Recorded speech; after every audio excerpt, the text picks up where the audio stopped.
कितने हमारे order cancel हुए हैं। अमेरिका में जो एक्सपोर्ट होता था तो वो आपके सबके सामने, और ये सब इसलिए हो रहा है क्योंकि हमारी सरकार कंफ्यूज है। हमारी सरकार इस पर फैसले नहीं ले रही है। हमारी सरकार को नहीं समझ आ रहा क्या देश के हित में, क्योंकि सरकार दिन रात व्यस्त है केवल प्रचार में, प्रसार में, झूठ बोलने में, विरोधियों को कैसे इनकम टैक्स सीबीआई में फंसाए इस बात में। और जो देश के वर्तमान जो विद्वान कानून हैं, इनको महसूस हुआ कि शायद इन कानूनों से तानाशाही न ला पाए, तो अभी जो संविधान का 130वां संशोधन जो देश की संसद में पेश हुआ है, वो संशोधन आप सोचिए, बाबा साहब भीमराव अम्बेडकर जी का संविधान, उस संविधान के बाद जितनी हमारे संविधान जो हमारी संवैधानिक बेंचें बैठी सर्वोच्च न्यायालय की, हर फैसले में हर बात में एक बात कही गई है कि देश में सबको समान हक है, न्याय सबको मिलना चाहिए, न्याय सबके साथ बराबर है।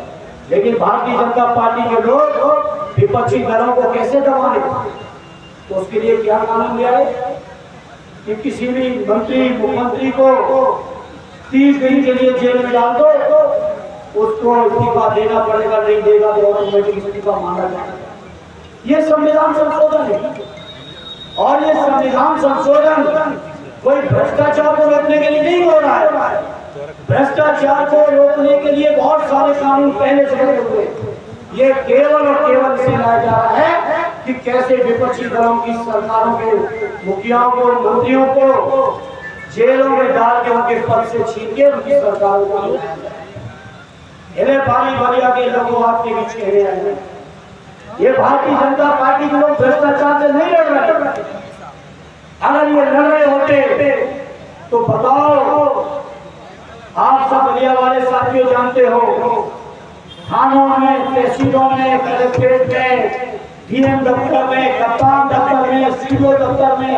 स्वास्थ्य विभाग में, पंचायत विभाग में, बताओ उत्तर प्रदेश में पहले कभी ऐसा भ्रष्टाचार हो? इतना भ्रष्टाचार बीजेपी में बढ़ गया, और बीजेपी के लोग जिस भ्रष्टाचार को मुद्दा बना के केंद्र की सरकार बनाए थे, 2G के नाम पर, 3G के नाम पर,